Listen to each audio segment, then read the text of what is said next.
Hi மக்களே, எல்லாம் எப்படி இருக்கீங்க? நல்லா இருக்கீங்களா? இன்றைக்கி பல்கர் லாரியோட கேபின் டூர் பார்க்க போகிறோம். நீங்கள் யூடியூப்பில் தேடி பார்த்தீங்கன்னா கூட கிடைக்காது எந்த ஒரு வீடியோவுமே. நம்ம தான் ஃபஸ்ட் டைமாக யூடியூப்பில் அப்லோட் பண்ணி விட்றோம். ஓகே, பல்கர் லாரினா என்னன்னு தெரியாதவங்களுக்கு எந்த மாதிரி லாரி அப்படின்ட்டு இது காமிக்கிறேன். இது நம்ம லாரி இல்லை, ஓகேங்களா? இந்த மாதிரி ஒரு பெரிய டேங்கர் லாரின்னு கூட சொல்லலாம். டேங்கர் கிடையாது, இது சிமெண்ட் ஏற்றுறது. ஓகேங்களா? சரி, நம்ம கேபின் டூர் பார்க்கலாமா?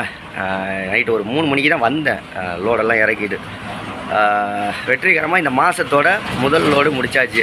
ஃபஸ்ட் லோடு நல்லபடியாக போய் இறக்கிட்டு நல்லபடியாக வந்தாச்சு. திரும்ப 2வது லோடு போய் ஏற்ற போகிறோம், அந்த மாதத்துக்கானது. ஓகே, வாங்க பார்ப்போம். ஓகே, நம்ம வண்டியில் உள்ளே போயிடலாம். ஓகேங்களா?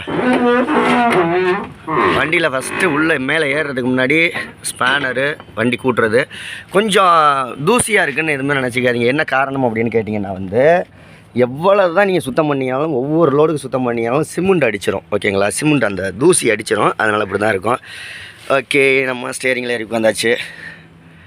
இது டேஷ்போர்டு, மற்றபடி ஸ்டேரிங் இதெல்லாம் உங்களுக்கு தெரியும், லாரியில் உள்ளது தான். இது என்ன ஒரு டேப் இருக்குது, ஆனால் தற்போதைக்கு இது நல்லா தான் ஓடுது. எஃப்எம் மட்டும் கொஞ்சம் ஸ்பீக்கர்லாம் கொஞ்சம் வேலை பார்க்கணும். நெக்ஸ்ட்டு பார்த்தீங்கன்னா இது வந்து ஏசி இருக்குது அப்படின்லாம் நினச்சிக்காதீங்க. ஏசி எல்லாம் கிடையாது, இதெல்லாம் லாக் பண்ணி வச்சிடணும். சும்மா ஃபேன் ஓடும். ஓகேங்களா? மற்றபடி இதெல்லாமே சுவிட்சு, இவ்வளோ சுவிட்ச் இருக்குது. இதெல்லாம் எக்ஸ்பிளைன் பண்ணணுன்னா 1 மணி நேரம் ஆகும். ஓகேங்களா? ஹேண்ட் பிரேக்கு, ப்ளஸ் டேஷ்போர்டில் கொஞ்சம் சில்லறை காசு போட்டு வச்சுருக்கேன். ஒரு நோட்டு எமர்ஜென்சிக்கு ஏதாவது எழுதுறதுக்கு. பர்ஸு வாங்கினேன், அதுக்கு ஃப்ரீயாக கொடுத்தாங்க. அந்த பர்ஸு உள்ளே இருந்துச்சு. நெக்ஸ்ட்டு இந்த இடத்துல ஒரு இது இருக்கும். இதை நீங்கள் சார்ஜ் இப்போ யூஸ் பண்ணிக்கலாம், இல்லை அந்த சிகரெட்டு பற்ற வைக்கிற மாதிரி இருக்கும்ல, அந்த மாதிரி யூஸ் பண்ணுறதுக்குள்ளது. நம்மளோட பேஸ்ட்டு, ப்ரஷ்ஷு, சோப்பு இதில் இருக்குது. பட்ஸ் முதற்கொண்டு. இது ஆயில் இருக்குது. சார்ஜ் போட்டுக்கலாம், சார்ஜர் இருக்குது.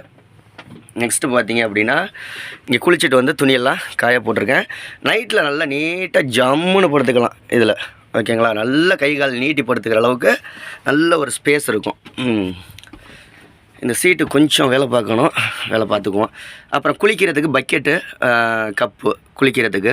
இந்த பெரிய கேன் எதுக்கு அப்படின்னா குடிக்கிற தண்ணி ஊற்றி வச்சுக்கலாம். கொஞ்சம் அழுக்காக இருக்குது, அதனால் நான் அதில் குடிக்கிற தண்ணி ஊற்றி வைக்கலை. இங்கே ஒரு இது இருக்கும், எது பாக்ஸு, டூல்ஸ் ஏதாவது போட்டு வச்சுக்கலாம்.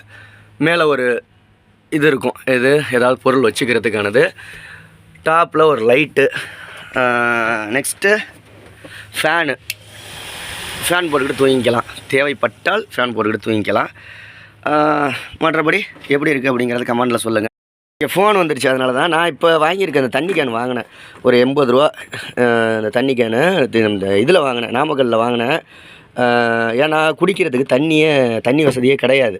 அப்புறம் மற்றபடி வேறு என்ன, நம்மளோட பேக் இருக்குது. இங்கே பேக் வச்சுருக்கேன். பெட்ஷீட் இருக்குது, அப்புறம் துண்டு இருக்குது. அவ்வளோதான். துண்டு காய போடணும். இது காஞ்சதுக்கப்புறமா அதை தூக்கிங்கிட்டு காய. வண்டிக்குள்ளெல்லாம் சுத்தமாக உட்கார முடியல, அவ்வளோ வெயில், வெயிலாக குத்துன்னு குத்துது. ஓகே, அடுத்த வீடியோவில் சந்திக்கலாமா? அடுத்த லோடு எந்த ஒரு லோடு அப்படின்னு பார்த்துக்கிட்டு